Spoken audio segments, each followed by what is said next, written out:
Resignation letter. A resignation letter is a letter formally advising your employer that you are leaving your job.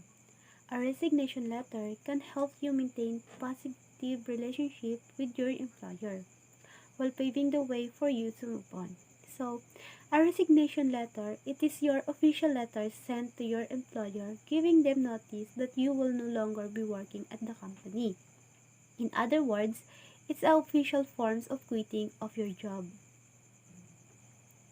Principle involved. State the reason for resigning. So we need to state the reason why we are resigning in the certain positions in the company so that our employer know the reasons why we are quitting in our job.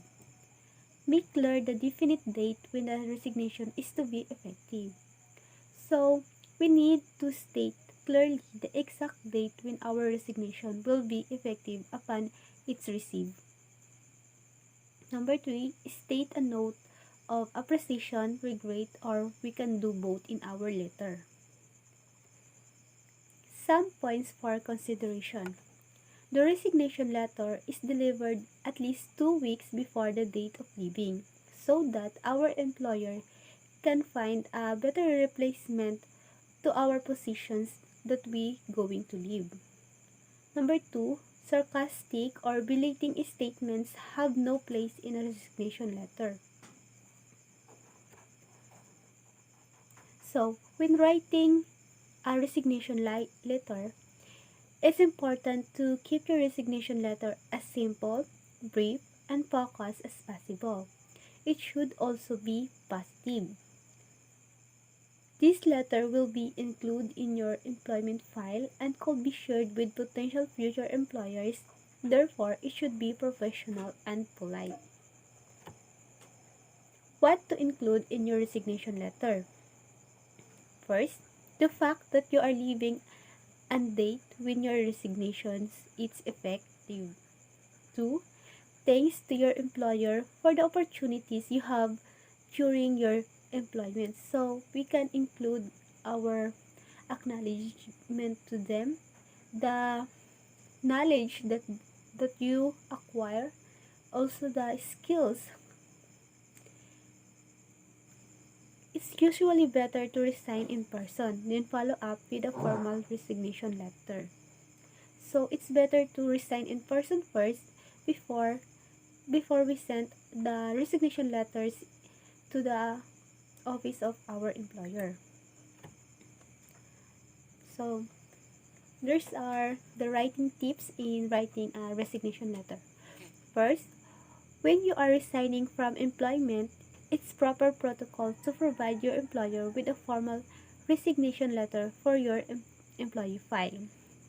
2. A resignation letter should be simple, brief, focused, and to the point. 3. Simple provide informations on when you are leaving and let the employers know you appreciate your time with the company. So this is the examples of resignation letter. Your name, the address, your city, state, zip code.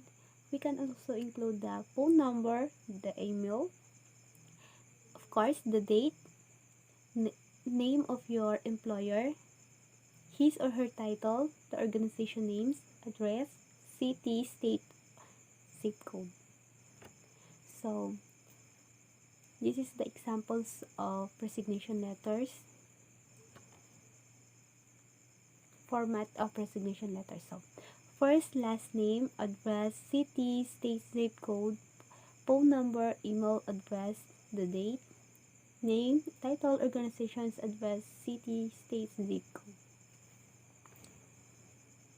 The salutations, the dear Mr. and Mrs., the last name. First paragraph. Your letter should say that you are resigning and state when your resignation is effective. In the middle paragraph, the next optional sections of your resignation letter should thank your employer for the opportunities you have had during your employment with the company. And the final paragraph, Conclude your resignation letters, also optionals, by offering to assist with the transition. Close, respectfully yours.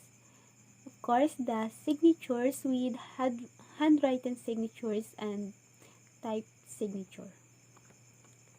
So this is the sample resignation letter number 1. The sample resignation number 2. This is the last of my slides. So thank you for watching and listening.